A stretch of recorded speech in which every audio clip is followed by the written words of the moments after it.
A very good evening to everyone. Study tour with ISR channel में आपका स्वागत है। आज की क्लास में हम केंद्रीय बजट और उत्तर प्रदेश बजट को डिस्कस करेंगे। ये सेशन आपकी आगामी परीक्षा के लिए बेहद इंपॉर्टेंट है, इसको पूरा देखिएगा। इसके साथ ही आपको बता दें, यदि आपने अभी तक टेलीग्राम चैनल नहीं ज्वाइन की है तो लिंक आपको डिस्क्रिप्शन बॉक्स में मिल जाएगा। टेलीग्राम चैनल को अवश्य ज्वाइन कर लें। इस सेशन की PDF यानी बजट की PDF आपको टेलीग्राम चैनल पर ही उपलब्ध कराई जाएगी। क्लियर हो गया। अब बात करते हैं अपने सेशन की केंद्रीय बजट 2021-22 की। यह NDA सरकार का कुल 8वां और NDA सरकार के दूसरे कार्यकाल का तीसरा बजट है। वित्त मंत्री निर्मला सीतारमण के द्वारा 1 फरवरी 2021 को केंद्रीय बजट 2021-22 पेश किया गया। अगर प्रश्न आ जाए स्वतंत्र भारत का प्रथम बजट कब पेश किया गया था, तब आपका उत्तर होगा स्वतंत्र भारत का प्रथम बजट 26 नवंबर 1947 को पेश किया गया। किसके द्वारा? सन्मुखम चेट्टी के द्वारा। क्लियर। इसके साथ ही आप भली भांति परिचित होंगे 2021-22 का बजट देश का पहला पेपरलेस बजट था, यानी बजट को डिजिटल रूप में पेश किया गया था। इसके लिए एक एप्लीकेशन, एक ऐप भी लॉन्च की गई थी। ऐप का नाम याद रखेंगे, क्या था? Union budget 2021। ठीक है। इसके साथ याद रखना है आपको, वित्त मंत्री निर्मला सीतारमण ने 2021-22 के बजट को 6 स्तंभों पर आधारित बताया। कौन से हैं वे स्तंभ? पहला स्तंभ है स्वास्थ्य और कल्याण, दूसरा स्तंभ है भौतिक और वित्तीय पूंजी एवं अवसंरचना, तीसरा स्तंभ है आकांक्षी भारत का समावेशी विकास, चौथा स्तंभ है मानव पूंजी का पुनः शक्तिवर्धन, पांचवा स्तंभ है नवाचार अनुसंधान एवं विकास और छठवां और अंतिम स्तंभ है न्यूनतम सरकार अधिकतम शासन। तो ये कुल 6 स्तंभ है जिस पर हमारा 2021-22 का बजट आधारित है। अब बात करते हैं 2021-22 के बजट का आकार क्या था। ये मोस्ट इंपॉर्टेंट है, इसको याद रखेंगे। क्या आकार था? 34,83,236 करोड़। इस अमाउंट को रट लीजिए, पूछा जाता है। ठीक है। इसके साथ ही आपको याद रखना है, इस वर्ष का जो बजट आकार था या बजट था वह पिछले वर्ष से 14.49% अधिक था। ठीक है। कितना अधिक था? 14.49%। क्लियर। अब बात कर लेते हैं विभिन्न घाटों की जो परीक्षा में सबसे ज़्यादा पूछे जाते हैं। इनको भी ध्यान से आप नोट करते जाइए। सबसे पहले बात करेंगे राजस्व घाटे की, रेवेन्यू डेफिसिट की। तो 2021-22 के लिए कितना अनुमान लगाया गया है, कितना रहेगा? यह रहेगा 5.1%। इनको रट लीजिए, पूछा जाता है। इसके साथ ही पिछले वर्ष यानी 2020-21 के बजट में कितना अनुमान लगाया गया था? अनुमान लगाया गया था राजस्व घाटे का 2.7 होने का, लेकिन चूंकि कोरोना वायरस आ गया या महामारी आ गई जिसके कारण कई प्रकार के आकस्मिक खर्चों में वृद्धि हुई और जो राजस्व घाटा था वह बढ़कर कितना पहुंच गया? 7.5%। ये सब पूछा जाएगा, इसको याद रखिएगा। आगे बात करते हैं राजकोषीय घाटे की, फिस्कल डेफिसिट की। तो 2021-22 के लिए अनुमान लगाया गया है 6.8% होने का। ठीक है। और ये अब तक का सर्वोच्च है। क्लियर। पिछले वर्ष कितना अनुमान लगाया गया था? पिछले वर्ष लगाया गया था 3.5% होने का, यानी हम बात कर रहे हैं किस बजट की? 2020-21 के बजट की।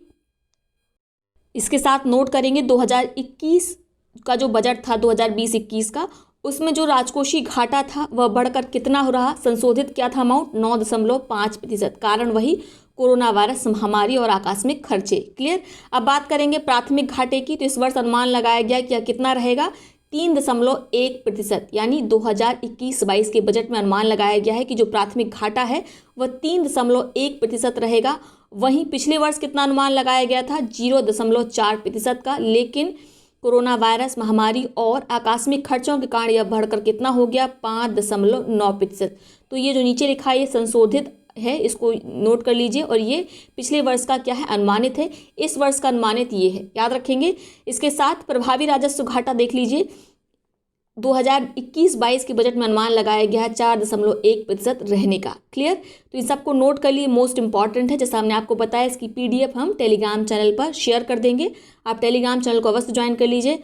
आगे देखते हैं बजट में रुपया कहाँ से आता है, यानी हमारे आय के स्रोत क्या क्या है। ठीक है। हमारे यानी केंद्र सरकार की।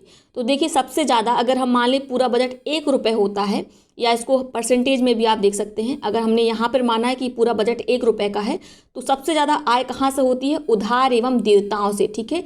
36 पैसे की। ठीक है। माल एवं सेवा कर यानी GST से कितनी होती है?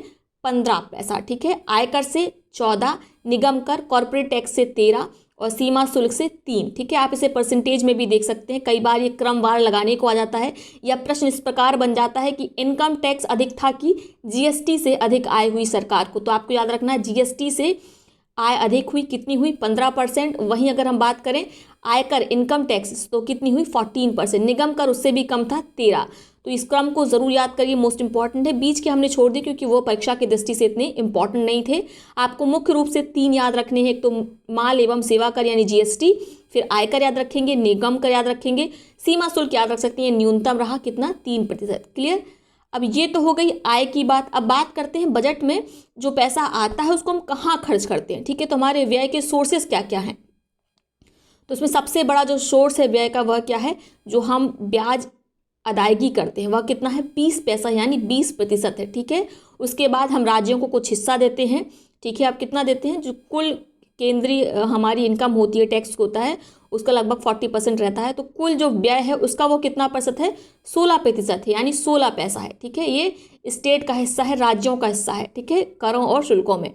आगे बात करते हैं जो सेंट्रल स्पॉन्सर्ड स्कीम होती है, केंद्रीय क्षेत्र की योजनाएं होती हैं, उसमें 13% बजट व्यय किया गया, 13 पैसा किया जाएगा, याद रखेंगे।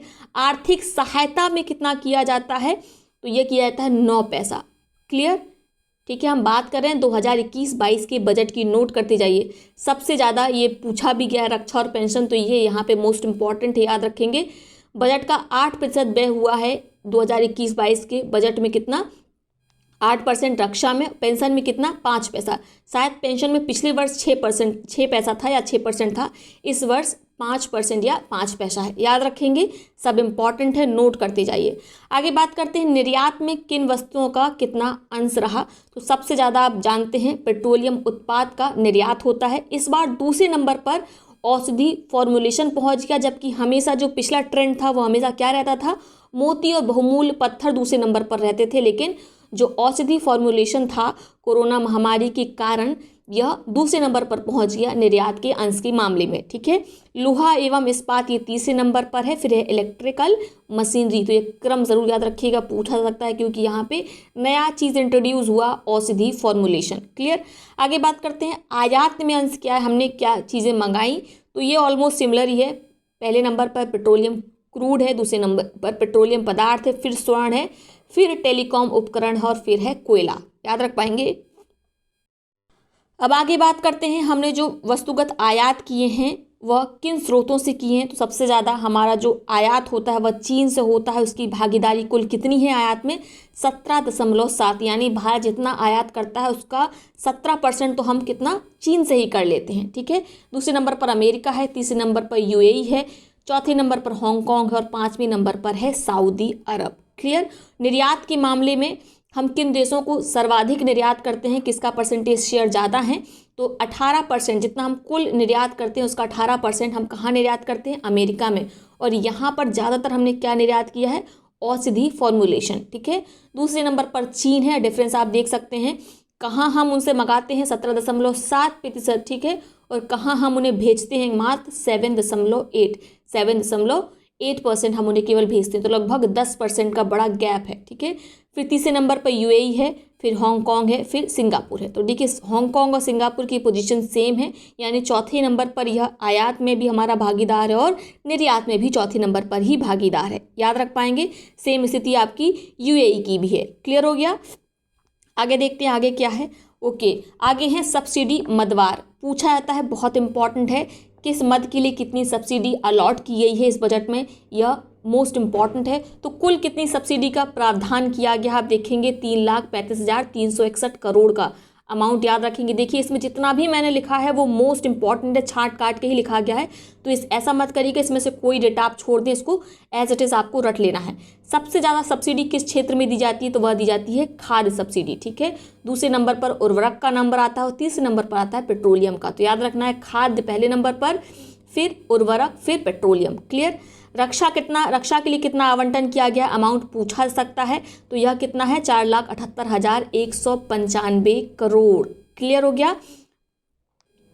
इसके साथ याद रखेंगे अब पिछले वर्ष से कितना है, पिछले वर्ष से है 7.4%। ठीक है, 7.4% अधिक आवंटन किया गया किस मामले में, रक्षा के मामले में।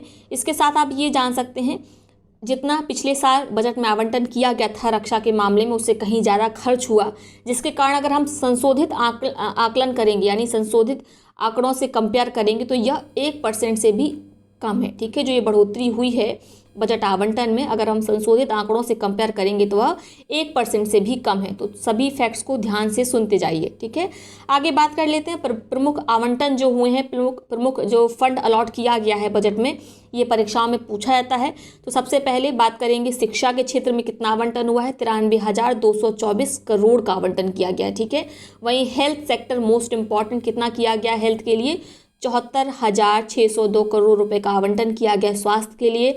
मनरेगा तो अक्सर पूछा जाता है, फेवरेट है कमीशन का, तो याद रखेंगे 7300 करोड़ रुपए का आवंटन किया गया है। ठीक है, किसमें, बजट में। ठीक है, क्लियर हो गया। आगे बात करेंगे आत्मनिर्भर भारत योजना, इस बार यही पूछी जाएगी जैसा मेरा अनुमान है। तो 3,130 करोड़ रुपए का आवंटन किया गया है आत्मनिर्भर भारत योजना के लिए। बात करते हैं प्रधानमंत्री किसान सम्मान निधि में कितना आवंटन किया गया, ये भी पूछी जा सकती है। तो इसके लिए किया गया है 6,500 करोड़ रुपए का आवंटन। ठीक है, यहाँ पर शायद मैंने 7300 बोल दिया, 73,000 करोड़ होगा। क्लियर। आगे बात करते हैं प्रधानमंत्री कृषि सिंचाई योजना, इसके लिए कितना आवंटन किया गया, इसके लिए आवंटन किया गया है 15,000 करोड़ रुपए का। कोविड-19 वैक्सीनेशन के लिए बजट में कितना अलॉटमेंट किया गया, 35,000 करोड़ का। ठीक है, क्लियर हो गया, सबको रट लेंगे, सभी मोस्ट इंपॉर्टेंट है। आगे बात कर लेते हैं बजट के कुछ प्रमुख बिंदुओं की जिनसे प्रश्न बन सकते हैं और हाई चांसेस हैं कि इनसे प्रश्न बनेंगे ही। तो पहला प्रमुख बिंदु है नए बजट में 75 वर्ष से अधिक उम्र के ऐसे पेंशन भोगी वरिष्ठ नागरिकों जिनकी आय पेंशन के अतिरिक्त ब्याज से ही है, उनको आयकर विवरणी दाखिल करने की छूट दी गई है, यानी उनको अपना इनकम टैक्स फाइल करने की आवश्यकता नहीं है। ठीक है, आगे बात करते हैं वित्त वर्ष 2021-22 में स्वास्थ्य और खुशहाली के क्षेत्र में 137% की वृद्धि के साथ कितना आवंटन किया गया है, 2,23,846 करोड़ का। ये वाला पॉइंट है मोस्ट इंपॉर्टेंट, खासकर ये परसेंटेज 137%। क्लियर, किस क्षेत्र में, स्वास्थ्य और खुशहाली के क्षेत्र में। क्लियर हो गया। आगे बात करते हैं सभी 4,378 शहरी स्थानीय निकायों में सार्वभौमिक जलापूर्ति, 500 शहरों के तरल अपशिष्ट प्रबंधन के लिए जल जीवन मिशन शहरी शुरू किया गया। तो कई बार ये पूछा जाता है, ये नंबर तो याद रखेंगे कितने अमृत शहरों के लिए शुरू किया गया है, 500 शहरों के लिए। ठीक है, जल जीवन मिशन शहरी को। क्लियर। आगे बात कर लेते हैं प्रति व्यक्ति आय क्या रही। तो आप जानते हैं प्रति व्यक्ति आय कैलकुलेट की जाती है एक आधार वर्ष से, बेस ईयर से, वह क्या है 2011 और 12। ये भी पूछा गया है परीक्षा में, तो उसको भी ध्यान रखिए। यह दो प्रकार से कैलकुलेट की जाती है, एक तो स्थिर मूल्यों पर, एक चालू मूल्यों पर। ठीक है, तो स्थिर मूल्यों पर 2021 की क्या है, 2020-21 की 85,929 रुपये, इसको रट लीजिए। इसके साथ ये वाली याद कर लीजिए आप, 2019-20 के लिए कितनी थी, यह थी 94,954 रुपये। चूँकि कोरोना वायरस महामारी के कारण जो लोगों के रोजगार थे वो हर प्रकार से प्रभावित हुए हैं, चाहे वो गवर्नमेंट सेक्टर का जुड़ा व्यक्ति हो या प्राइवेट सेक्टर का जुड़ा व्यक्ति हो, उस पर सबसे ज़्यादा प्रभाव पड़ा, चाहे वो रेडी मजदूर क्यों ना हो, सबकी आय पर प्रभाव पड़ा है। इसीलिए पिछले साल के कंपैरिजन में इस बार की जो प्रति व्यक्ति आय है वह कम है। पिछले वर्ष कितनी थी, 94,954 रुपये। इस वर्ष की कितनी अनुमान लगाई गई है, 2020-21 की 85,929 रुपये। यह पिछले वर्ष की लिखी हुई है, मतलब और पिछले वर्ष की 2018-19 की यह कितनी थी, 92,085 रुपये। तो इन तीनों को याद रखिएगा, हो सकता है पिछला भी पूछ लिया जाए, कई बार पूछ लिया जाता है। ठीक है, आगे बात करते हैं चालू मूल्यों पर, करंट प्राइस पर प्रति व्यक्ति आय कितनी रही, पर कैपिटा इनकम कितनी रही। तो आप देखेंगे 2019-20 में यह कितनी थी, यह थी 1,34,226 रुपये। फिर से वही बात, चूँकि कोरोना महामारी रही और लोगों का रोजगार प्रभावित हुआ, जिसके कारण 4.8% की प्रति व्यक्ति आय में गिरावट देखी गई। यह परसेंटेज याद रखेंगे। और 2020-21 में कितनी रही, 1,27,668 रुपये। क्लियर हो गया, मोस्ट इंपॉर्टेंट है, नोट करते जाइए। आगे बात कर लेते हैं, देखिए 2020-21 का जो बजट था उसमें एमएसएमई की परिभाषाओं में, जो आप जानते हैं माइक्रो स्मॉल मीडियम इंटरप्राइजेज हैं, इनकी जो परिभाषाएं थी, डेफिनेशन थी, इनमें परिवर्तन किया गया था, तो पिछले किसी एग्ज़ाम में तो इसको नहीं पूछा गया, लेकिन हाई चांसेस हैं इसे इस बार के एग्ज़ाम में पूछा जाए या आने वाला जो भी एग्ज़ाम होगा नेक्स्ट ईयर उसमें पूछा जाए। तो मुझे लगा कि इसको ज़रूर यहाँ पे संकलित करना चाहिए, इसीलिए इसको संकलित किया गया है। इसको आप बिल्कुल रट लीजिए, ये ज़रूर पूछी जाएंगे, स्टेटमेंट बनाकर इससे प्रश्न आएंगे। तो सबसे पहले बात करते हैं सूक्ष्म इकाइयाँ कौन सी कहलाती। तो जो पहले डेफिनेशन थी, जो पहले परिभाषा थी, यानी कि अगर आपने अधिकतम निवेश केवल इन्वेस्टमेंट पहले उत्तरदायी था इस कैटेगराइजेशन के लिए, सूक्ष्म इकाई के रूप में किसी भी एंटरप्राइज को कैटेगराइज करना होता था। तो पहले क्या था कि अगर आपने विनिर्माण क्षेत्र में, मैन्युफैक्चरिंग क्षेत्र में 25 लाख रुपए का इन्वेस्टमेंट किया और सेवा क्षेत्र में 10 लाख का इन्वेस्टमेंट किया तो आप सूक्ष्म इकाई में आएंगे। लेकिन अब जो नई परिभाषा है उसमें क्या परिवर्तन किया गया है? पहली बात, इसमें 2 चीज़ें इंट्रोड्यूस की गई हैं, मतलब एक्स्ट्रा इंट्रोड्यूस की गई। तो निवेश इन्वेस्टमेंट जैसा पहले था वो अभी भी है, लेकिन अब वार्षिक टर्नओवर भी देखा जाने लगा है। ठीक है, तो अगर क्या कहा गया है कि अगर 1 करोड़ अधिकतम निवेश किया गया है और वार्षिक टर्नओवर अगर 5 करोड़ है तो वह इकाई सूक्ष्म इकाई कहलाएगी। ठीक है, तो ये वाला ज़रूर याद कर लीजिए, भले आप इसे छोड़ दें। ठीक है, यहाँ पे इसलिए रखा गया ताकि आप कंपेयर कर सकें और आपको अच्छे से याद रहे। आगे बात करते हैं स्मॉल एंटरप्राइजेस की, लघु इकाई की। तो जैसा मैंने आपको बताया, पहले इसकी परिभाषा क्या थी? जो निवेश है, ठीक है, इन्वेस्टमेंट है, वो मैन्युफैक्चरिंग क्षेत्र में कितना होना चाहिए? 5 करोड़ होना चाहिए, और सर्विस क्षेत्र में, सेवा क्षेत्र में 2 करोड़ होना चाहिए। तब किसी भी एंटरप्राइज को कैटेगराइज किया जाता था लघु इकाई के रूप में, स्मॉल एंटरप्राइजेस के रूप में। लेकिन अब ये परिभाषा बदल चुकी है। नई परिभाषा क्या कहती है कि अगर 10 करोड़ का आप निवेश कर रहे हैं और 50 करोड़ का आपका वार्षिक टर्नओवर है तो आप कैटेगराइज होंगे स्मॉल एंटरप्राइज में। क्लियर हो गया? आगे बात कर लेते हैं लास्ट वन की, मध्यम इकाई की, मीडियम एंटरप्राइजेस की। तो पहली परिभाषा क्या थी कि यदि आप इन्वेस्टमेंट करते हैं मैन्युफैक्चरिंग क्षेत्र में 10 करोड़ का और सर्विस क्षेत्र में 5 करोड़ का, तब आपकी जो एंटरप्राइज है उसे मध्यम में या मीडियम में कैटेगराइज किया जाएगा। लेकिन अब ये परिभाषा बदल चुकी है। नई परिभाषा कहती है कि आपका जो इन्वेस्टमेंट है, निवेश है, वह 50 करोड़ होना चाहिए, आपका वार्षिक टर्नओवर 250 करोड़ होना चाहिए। अगर ये दोनों चीज़ें फुलफिल होती हैं तब आपकी जो एंटरप्राइज है, जो इकाई है, वह मध्यम कहलाएगी, मीडियम कहलाएगी। क्लियर? तो इन सभी परिभाषाओं को रट लीजिए, इंपॉर्टेंट है। अब हमने सारा जितना ज़रूरी था कि इन सरकार से संबंधित, केंद्रीय बजट संबंधित सभी पॉइंट्स को पढ़ लिया है। अब बात कर लेते हैं उत्तर प्रदेश बजट की। मोस्ट इम्पॉर्टेंट है, जिनका भी यूपी का एग्ज़ाम है इसको ध्यान से देखेंगे। तो आप जानते हैं वित्त मंत्री सुरेश खन्ना के द्वारा 22 फरवरी 2021 को बजट की पेश किया गया कि उत्तर प्रदेश बजट। ठीक है, यह उत्तर प्रदेश देश का पहला ऐसा राज्य है जिसने अपने बजट को डिजिटल माध्यम से प्रस्तुत किया, यानी पहला पेपर लेस बजट प्रस्तुत करने वाला देश का पहला राज्य है उत्तर प्रदेश। ठीक है, और ये राज्य के इतिहास का सबसे बड़ा बजट है। अमाउंट के आधार पर ये कह रहे हैं, तो प्रत्येक वर्ष ऐसा होता है कि उत्तर प्रदेश का बजट पिछले वर्ष से या पिछले सालों के इतिहास से बड़ा रहता है। ठीक है, इस वर्ष का बजट आकार क्या रहा? तो इस वर्ष का बजट आकार रहा 5,50,270 करोड़ 78 लाख रुपए। रट लीजिए बिल्कुल, ये सबसे ज़्यादा पूछा जाता है केंद्रीय। भले ही आप ना एक बार याद करें, लेकिन आपको यूपी बजट का अमाउंट तो याद करना ही है, इसका आकार तो आप याद करेंगे ही। ठीक है, ऐसे याद कर सकते हैं 5,50,270.78 करोड़। ठीक है, पिछले वर्ष के बजट के कंपेरिजन में यह 7.9% अधिक है, 7.29% अधिक है पिछले वर्ष के बजट के कंपैरिजन में। क्लियर हो गया? राजकोषीय घाटे का अनुमान लगाया गया है कि यह कितना रहेगा? 4.17%। ठीक है, और राज्य की जो ऋणग्रस्तता है वह कितनी है? जीडीपी का 28.1%। ये मोस्ट इंपॉर्टेंट है, इसको याद रखिएगा। ठीक है, आगे बात करते हैं आत्मनिर्भर कृषि समन्वित विकास योजना शुरू की गई उत्तर प्रदेश सरकार के द्वारा। तो एक तो ये पहला मोस्ट इंपॉर्टेंट करंट अफेयर है, पूछा सकता है। आत्मनिर्भर कृषक समन्वित विकास योजना किस राज्य के द्वारा शुरू की गई? तब आपका उत्तर हो जाएगा उत्तर प्रदेश। इसके लिए बजट आवंटन किया गया कितना? 100 करोड़ रुपए का। क्लियर? बजट में प्रस्तावित मुख्यमंत्री कृषक दुर्घटना कल्याण योजना के लिए 600 करोड़ रुपए का बजट आवंटन किया गया है। इसके तहत दुर्घटना में मृत्यु होने पर किसानों को आर्थिक सहायता के रूप में 5 लाख रुपए की आर्थिक मदद दी जाएगी। याद रखेंगे, मोस्ट इंपॉर्टेंट है। क्लियर? आगे बात करते हैं पीएम कुसुम, प्रधानमंत्री किसान ऊर्जा सुरक्षा एवं उत्थान महाअभियान। आप जानते हैं इसके अंतर्गत किसानों को सोलर पंप उपलब्ध कराए जाते हैं। तो इसके लिए जो उत्तर प्रदेश की घोषणा है बजट में वह की गई कि 15,000 सोलर पंप का वितरण किया जाएगा पीएम कुसुम योजना के अंतर्गत। ठीक है, इसके साथ बजट में एक स्पोर्ट्स कॉलेज खोलने की घोषणा की गई है। कहाँ पर? मेरठ में।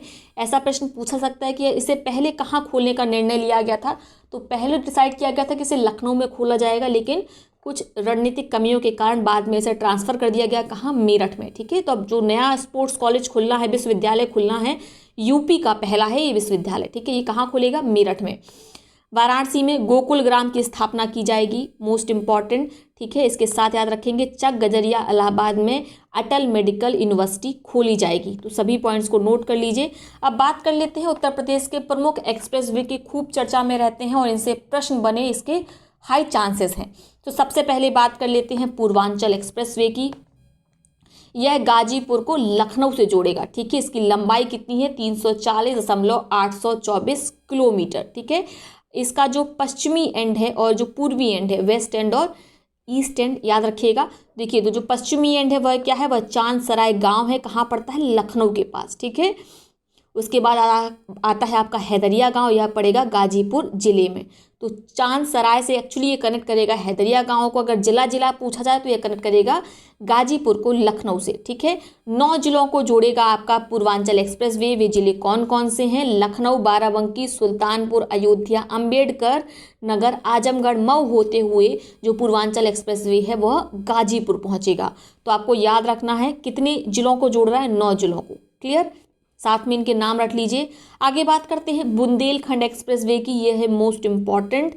यह चित्रकूट को एटा से जोड़ेगा। ठीक है, इसकी लंबाई है 296.1 किलोमीटर। ठीक है, इसका जो नॉर्थ एंड और साउथ एंड है ये मोस्ट इम्पॉर्टेंट, यानी उत्तरी छोर और दक्षिणी छोर। तो उत्तरी छोर कहाँ पर रहेगा? कुदरेल गांव एटा के पास। ठीक है, और भरतकूप चित्रकूट के पास रहेगा इसका दक्षिण एंड। क्लियर? याद रखेंगे। यह किसको कनेक्ट करेगा? तो यह देखिए, यह बुंदेलखंड एक्सप्रेसवे चित्रकूट से होते हुए बांदा, राट, उरई, जालौन, औरैया, इटावा, ठीक है, आगरा, लखनऊ एक्सप्रेसवे से सबसे लास्ट में जुड़ जाएगा। याद रख पाएंगे? क्लियर हो गया। लंबाई जरूर याद रखना है, 296.1 किलोमीटर।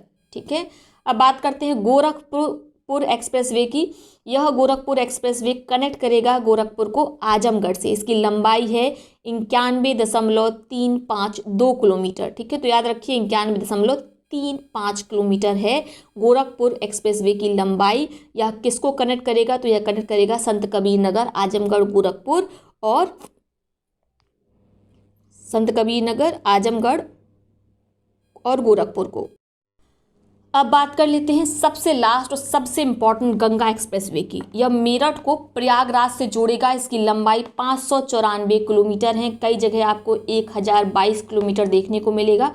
तो देखिए 2 फेज़ में बन रहा है। ये पहले फेज़ की लंबाई है और पहला फेज़ पे ही काम शुरू हुआ है, तो आपको यही वाली लंबाई याद रखनी है। 1022 ये सेकेंड फेज़ जब स्टार्ट होगा तब कुल मिलाकर गंगा एक्सप्रेसवे की लंबाई 1022 हो जाएगी। ठीक है, फिलहाल जो इसका फर्स्ट फेज चल रहा है उसकी लंबाई कितनी है? 594 किलोमीटर। यह देश का सबसे बड़ा एक्सप्रेसवे होगा। कुल 12 जिलों की 30 तहसीलों से होकर गुजरेगा। मोस्ट इंपॉर्टेंट पॉइंट, कहाँ से जाएगा? यह मेरठ से शुरू होगा। हापुड़, बुलंदशहर, अमरोहा, संभल, बदायूं, शाहजहाँपुर, हरदोई, उन्नाव, बरेली, प्रतापगढ़ घूमते हुए प्रयागराज पहुंचेगा गंगा एक्सप्रेसवे। लंबाई याद रखनी है 594 किलोमीटर। ठीक है, और बाद में इसे सेकेंड फेज में विस्तारित किया जाएगा, वाराणसी से जोड़ा जाएगा। तो क्लियर हो गया। तो सभी एक्सप्रेसवे इंपॉर्टेंट हैं, सबको बिल्कुल रख लीजिए। इस सेशन की PDF आपको टेलीग्राम चैनल पर मिलेगी, उसको ज्वाइन कर ले। हमारे साथ जुड़े रहें। अगला वीडियो हम जो कृषिगत उत्पाद होते हैं, जो खनिज उत्पाद होते हैं, जो रैंकिंग पूछी जाती है विभिन्न स्टेट की, उससे संबंधित वीडियो लेकर आएंगे। अगर आपको आज का वीडियो पसंद आया तो प्लीज़ वीडियो को लाइक करिएगा और अपने दोस्तों के साथ, जिस भी ग्रुप में आप व्हाट्सएप में जुड़े हों या टेलीग्राम ग्रुप में जुड़े हों, इसको ज़रूर शेयर करिएगा। चलिए मिलते हैं अगले वीडियो में, तब तक के लिए बहुत बहुत धन्यवाद।